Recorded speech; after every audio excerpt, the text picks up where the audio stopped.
नमस्कार साथियों, मैं स्टूडेंट वेलफेयर एसोसिएशन प्रेसिडेंट मानव भारती यूनिवर्सिटी सोलन अमन आनंद आज एक बहुत ही महत्वपूर्ण मुद्दे में आप लोगों के बीच में आया हूं।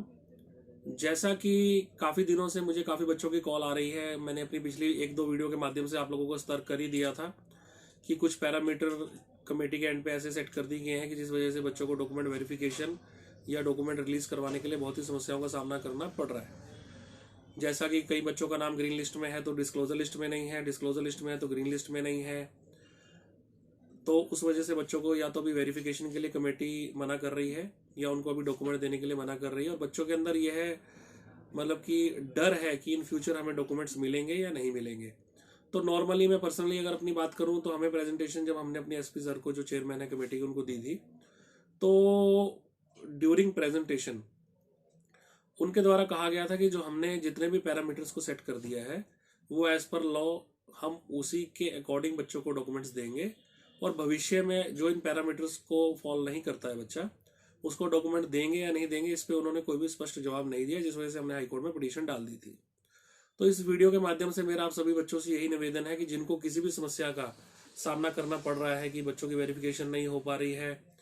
जो प्रीवियसली पास आउट हैं,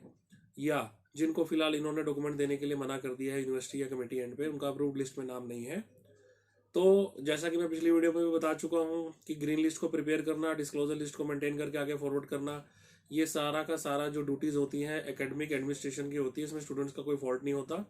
और नॉर्मल सी एक बात है कि थ्रू आउट इंडिया अगर एक भी यूनिवर्सिटी, कॉलेज, इवन एक स्कूल भी बोल दे कि उनके इंटरनल रिकॉर्ड्स को स्टूडेंट प्रिपेयर करते हैं या स्टूडेंट्स आगे फॉरवर्ड करते हैं, और अगर ये नहीं होता तो स्टूडेंट्स की गिल्टी होती है, तो हम कमेटी की बात मानने के लिए राजी हैं। बट इन्होंने यूनिवर्सिटी की और रेगुलेटरी कमीशन की नेग्लिजेंसीज को बच्चों के ऊपर डाल दिया। आज तक 2009 से यूनिवर्सिटी एस्टेब्लिश हुई थी, 2020 के अंदर जो है लिटिगेशन पड़ी, आज तक रेगुलेटरी कमीशन को डाटा जाता रहा, यूनिवर्सिटी भेजती रही। तो मैं एक चीज पूछना चाहता हूं कि आज तक रेगुलेटरी कमीशन ने एक बार भी कोई ऑडिट करवाया कि जो यूनिवर्सिटी हमें डाटा भेज रही है वो एक्यूरेट है या नहीं है, या और भी कोई यूनिवर्सिटी डाटा भेजती है तो ऐसा कोई प्रावधान है रेगुलेटरी कमीशन के पास कि ऑडिट करवाते हैं कि ये डाटा एकदम 100% एक्यूरेट है या नहीं है। अब किसी की क्लैरिकल मिस्टेक हो, या यूनिवर्सिटी ने स्कैम करने के नाते से एक्सेस सीट्स फिल कर ली, या लेटर एडमिशंस कर ली जो एसआईटी बोल रही है और डिग्री नहीं दे रही है, या कोई भी एलिगेशन लगा रही है जो भी अंडर ट्रायल है, जिसपे हम कोई स्पष्टीकरण नहीं दे पा रहे अभी, बट उसके ऊपर क्या रेगुलेटरी कमीशन की कोई रिस्पॉन्सिबिलिटी नहीं थी कि ये डाटा जेन्युइन भेज रहे हैं या नहीं भेज रहे हैं, हम डाटा रीचेक करें किसी इंडिपेंडेंट बॉडी से या इंटरनल किसी अपने ऑडिट डिपार्टमेंट से इसका ऑडिट करवाएं। जो डाटा उन्होंने भेज दिया, इन्होंने रिसीव कर लिया, कभी इन्होंने वेरीफाई नहीं किया डाटा प्रॉपर है, इतने ही बच्चे ग्रीन रजिस्टर में जितना हमारे पास आया है नहीं आया, या जो इन्होंने भेजा है एक्यूरेट भेजा है नहीं भेजा, टोटली नेग्लिजेंसी इन दोनों डिपार्टमेंट्स की स्टूडेंट्स को आज की डेट में फेस आउट करनी पड़ रही है। तो हम लोगों ने हाई कोर्ट में पिटीशन फाइल कर दी है। जो बच्चे हमारे थ्रू कनेक्ट होकर हाई कोर्ट में पिटीशन फाइल करना चाहते हैं फॉर बेटर फ्यूचर, वो लोग हमें संपर्क कर सकते हैं। हम अपने व्हाट्सएप ग्रुप का लिंक और अपना कॉन्टैक्ट डिटेल इस वीडियो के डिस्क्रिप्शन में डाल देंगे, और जिन लोगों के अपने लिंक्स हैं या खुद उसको आप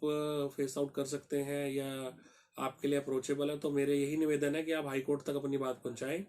कि इन लोगों की नेग्लिजेंसी स्टूडेंट्स क्यों सफ़र करें, क्यों बियर करें, और हमें न्याय मिले। और मेरा ये मानना है कि जो लोग हाई कोर्ट में जाएंगे या लोग जो कोर्ट की शरण में जाते हैं उनके साथ कभी इनजस्टिस नहीं होता, क्योंकि कोर्ट जो है हमारे राइट्स को सेव करने के लिए बनी है, ना कि उनको डिस्ट्रॉय करने के लिए बनी है। धन्यवाद।